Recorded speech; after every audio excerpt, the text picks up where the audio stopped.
It's important that we remember exactly what took place, that this was no tourist visit. Know that everyone here will soon be marching over to the Capitol building to peacefully and patriotically make your voices heard. I'm going to punch him out, and I'm going to go to jail, and I'm going to be happy. I was murdered! You were murdered. Okay, you obviously weren't murdered because you're alive and you're basically intact. You weren't murdered, buddy. And they are lying. And we know that because we've been looking at the tape.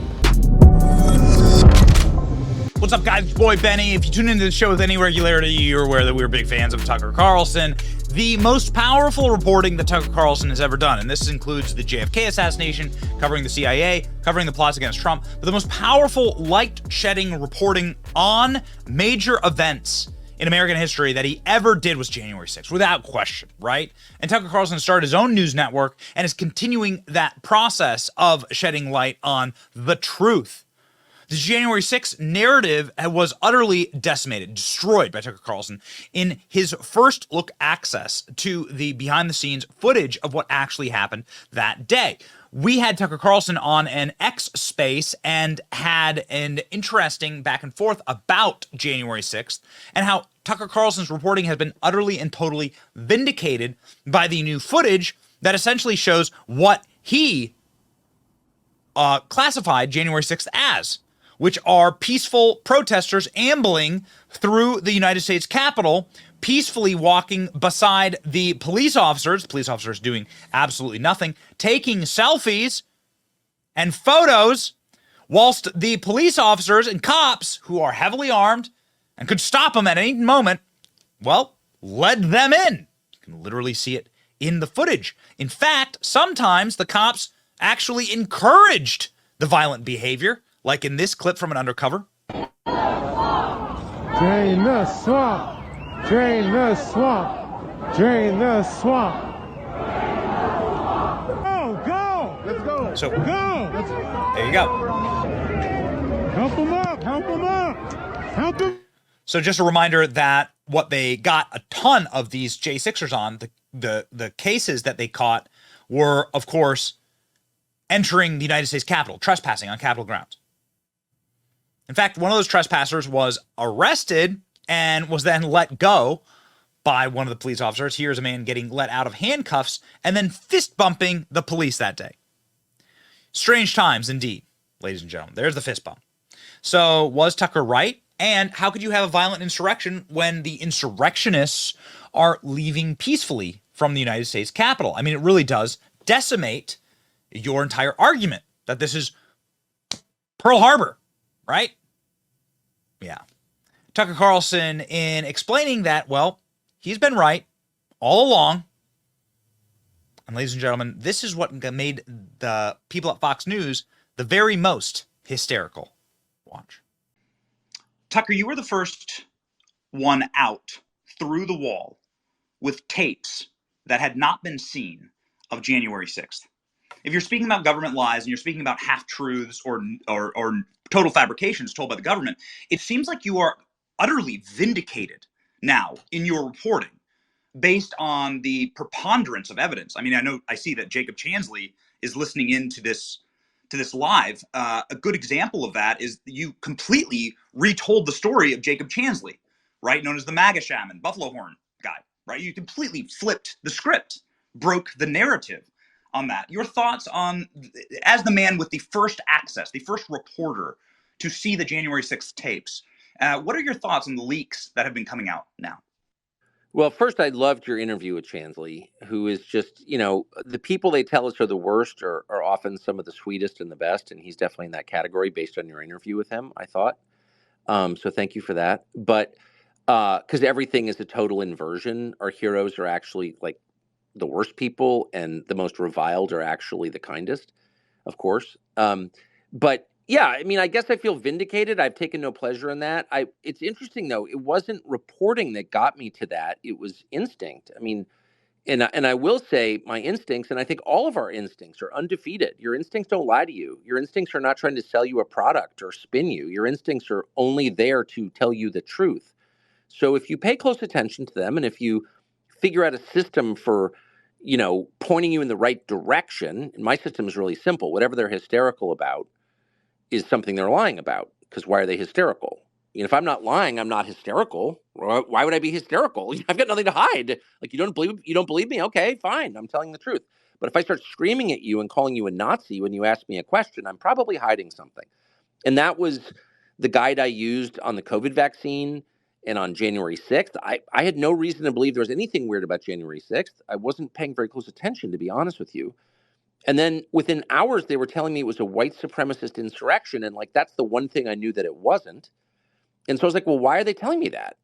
And then they kept telling me that. It wasn't just a momentary surge of hysteria. It was a narrative they were creating. And then I was like, oh, wow, you're hiding something really, really dark. And it turned out to be hundreds of federal agents in disguise in the crowd. And of course, it was a setup, just as I began to suspect it was. But anyway, that's how I got there. I was the only reporter to see those tapes because I was the only, really one of the few who was interested. I mean, we asked. That's kind of how we got them. Just asked, like, call the new speaker. Like, you have these tapes, thousands of hours. Why can't we see them? And of course, they didn't want to give them up, but they did. And they showed kind of what you suspected. There were vandals outside. People broke windows. I'm opposed to that. People, it's a big crowd. They pushed in. Some of them, did violent things, pretty low grade, by the way, violence, but whatever they did, bad, won't defend it. But most of them were just like, holy shit, I can't believe I'm in the Capitol. And they wandered around. And then the cops led them in to various rooms within the Capitol, including the Senate chamber. Now, that was the point at which, and it's on video, they open the door for Chansley. They show him where it is and let him in. And then he says to one of the cops, like, can I say a prayer for you? And I'm like, this is so different from everything I've been told that it's bewildering. And moreover, why are they letting him into the Senate chamber? Why wouldn't they say, hey, pal, you can't be here, like, scoot, get out of here. You get arrested, which is what cops would do. But no, they led him there. And then I'm like, well, I'd like to talk to those cops. But of course you can't, because you're not allowed to know anything because it's a national security matter. And then I was like, this looks very much like a setup to me. I mean, what else is it? And of course, the second I said that, I didn't even say it, I suggested it, a bunch of people from on-air people I worked with quit in outrage, moral outrage. They were just so shocked.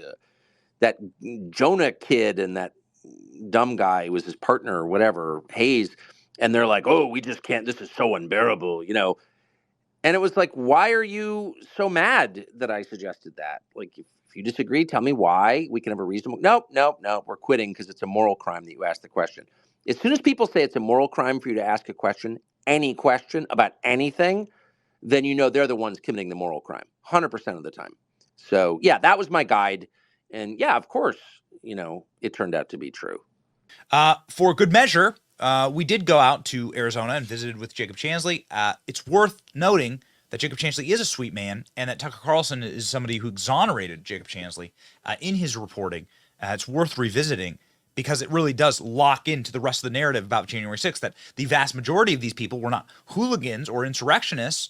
The vast majority of these people were peaceful, ambling through the United States Capitol at the direction of the cops. Watch. Dangerous conspiracy theorist dressed in outlandish costume who led the violent insurrection to overthrow American democracy. For these crimes, Chansley was sentenced to nearly 4 years in prison, far more time than many violent criminals now receive. What did Jacob Chansley do to receive this punishment? To this day, there is dispute over how Chansley got into the Capitol building. But according to our review of the internal surveillance video, it is very clear what happened once he got inside.